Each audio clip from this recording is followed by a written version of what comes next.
Halo teman-teman semua, ketemu lagi di eksplorasi bareng analisis real.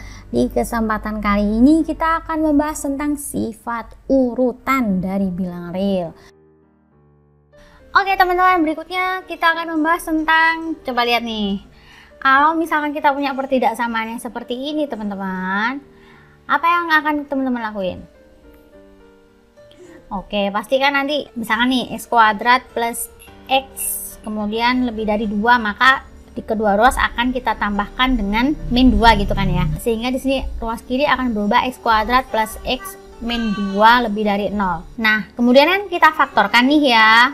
Kelanjutannya gimana? Nah, sekarang kita akan membahas tentang teorema ini, yaitu ketika A dikali B itu positif. Coba teman-teman bayangkan ya. Di sini ada dua bilangan, kalau dikalikan positif. Berarti kemungkinannya kan ada dua. Dua-duanya itu positif atau dua-duanya negatif. Benar kayak gitu kan ya? Yang akan kita bahas di sini adalah pembuktiannya. Gimana ceritanya bisa menjadi seperti ini? Nah, kita mulai buktinya ya teman-teman. Kita mau pakai bukti langsung aja. Jadi di sini kita misalkan kalau A kali B itu lebih dari 0, kita akan buktikan bahwa A itu positif dan B positif, atau A negatif dan B negatif. Kita lihat di sini. Kalau AB-nya itu lebih dari 0, maka pastikan ya, pasti A itu nggak sama dengan 0 dan B juga nggak sama dengan 0 karena AB-nya udah jelas positif. Kemudian sehingga kita peroleh dua kasus kan teman-teman. Kalau A ini nggak sama dengan 0, maka akan ada dua kemungkinan, yaitu A-nya lebih dari 0 atau A-nya kurang dari 0. Sekarang kita akan bekerja di kasus di mana A-nya itu lebih dari 0. Sekarang kalau A-nya itu lebih dari 0, maka 1 per A-nya lebih dari 0. Nah, ini yang perlu kita dalami lagi. Mengapa kok 1 per A itu lebih dari 0? Kita ada pembuktiannya di sebelah kanan ini.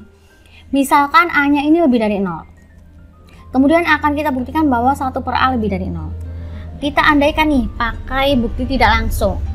Andaikan 1 per A ini kurang dari 0, maka dengan mengalikan kedua ruas, jadi nih yang di ruas yang ini, yang pertidaksamaan A lebih dari 0 ini, di kedua ruasnya ini saya kalikan dengan 1 per A yang nilainya negatif. Maka teman-teman, tandanya kan akan berubah ya. Nih, akan berubah tandanya. Sehingga kita peroleh bahwa 1 kurang dari 0. Wah, nih. Padahal kita sudah peroleh tuh di video sebelumnya bahwa 1 itu lebih dari 0, sehingga di sini muncul yang namanya bertentangan atau kontradiksi dengan 1 lebih dari 0. Artinya di sini maka yang benar adalah pengandaian kita ini salah. Artinya adalah 1 per A ini lebih dari 0 yang benar. Ini dari pembuktian ini ya. Sehingga di sini kita peroleh kalau A-nya itu lebih dari 0, maka 1 per A kan lebih dari 0, sudah terbukti tadi. Maka di sini kita mau buktikan kalau B-nya ini lebih dari 0 teman-teman. Caranya gimana?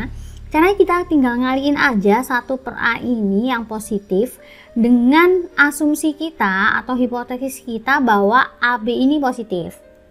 Dari sini maka kita peroleh bahwa positif kali positif hasilnya adalah positif juga. Dengan demikian maka kita peroleh bahwa B ini lebih dari 0 teman-teman. Itu untuk kasus A lebih dari 0. Nah, untuk kasus A yang kurang dari 0 gimana? Ya, kita proses dengan cara yang sama. A kurang dari 0 artinya bahwa 1 per A pasti kurang dari 0. Nggak perlu kita buktiin ya. Sehingga di sini yang menjadi tujuan kita adalah B ini kurang dari 0 atau min B-nya lebih dari 0. Sehingga di sini kita peroleh dengan mengalihkan min 1 per A. Nah, karena 1 per A-nya itu negatif, tapi kita butuh yang namanya positifnya aja, maka kita ambil yang min 1 per A. Min 1 per A ini pasti positif kan ya. Kita kalikan dengan AB yang juga positif.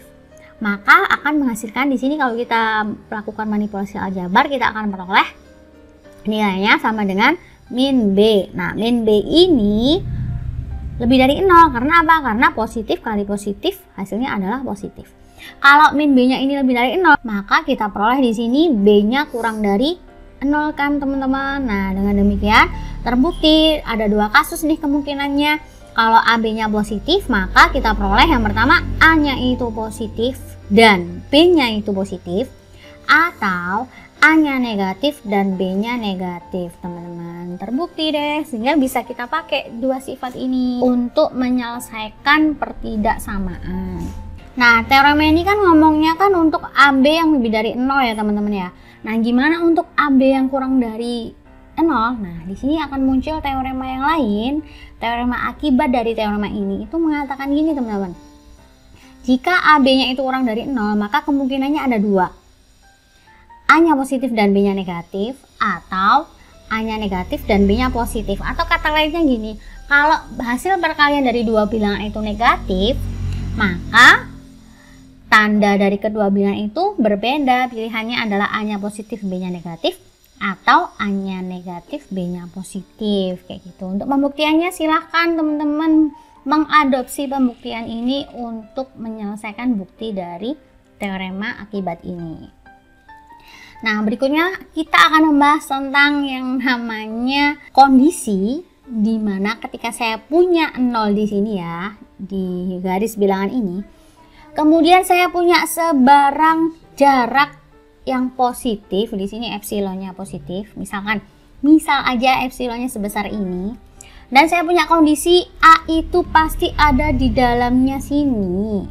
Jadi setiap saya membuat epsilon yang positif, A-nya ini pasti ada di antara 0 dan juga epsilon. Nah, ketika epsilonnya semakin kecil, maka A-nya akan semakin lama akan mendekati apa, teman-teman? Mendekati 0, atau lama-lama ya A itu adalah 0 itu sendiri. Sehingga di sini bisa diteoremakan seperti ini, teman-teman. Misalkan A itu bilangan real, sehingga 0 ini kurang dari sama dengan A, kurang dari epsilon untuk setiap epsilon yang positif. Jadi, meskipun epsilonnya itu besar, ataupun epsilonnya itu kecil, semua epsilon yang kita miliki yang positif, maka A ini pasti ada di antara 0 dan epsilon. Maka ya pasti A itu apa ya? A itu ya 0 itu sendiri, nggak ada A yang lain, kayak gitu maksudnya. Nah, kita akan membuktikannya dengan bukti tidak langsung. Kita andaikan ya teman-teman ya, P-nya kan ini teman-teman. Nah, H-nya apa? H-nya adalah A sama dengan 0. Kita andaikan bahwa A ini nggak sama dengan 0. Pastinya apa? Pastinya A ini lebih dari 0. Karena nggak mungkin dong A ini kurang dari 0. Karena dengan P ini nggak mungkin A-nya itu kurang dari 0. Maka yang kita pakai adalah A-nya lebih dari 0.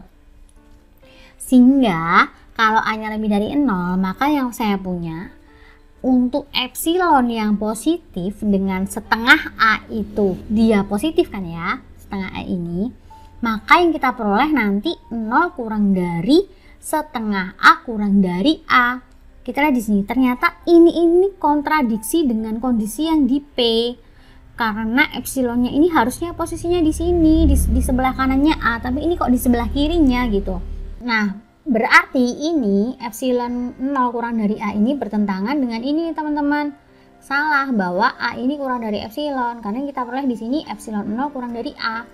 Berarti A kurang dari epsilon itu salah untuk setiap epsilon yang positif, sehingga kita simpulkan bahwa yang benar itu bukan pengandaiannya kita ini, pengandaiannya kita ini salah. Berarti yang benar adalah A ini sama dengan 0, kayak gitu teman-teman.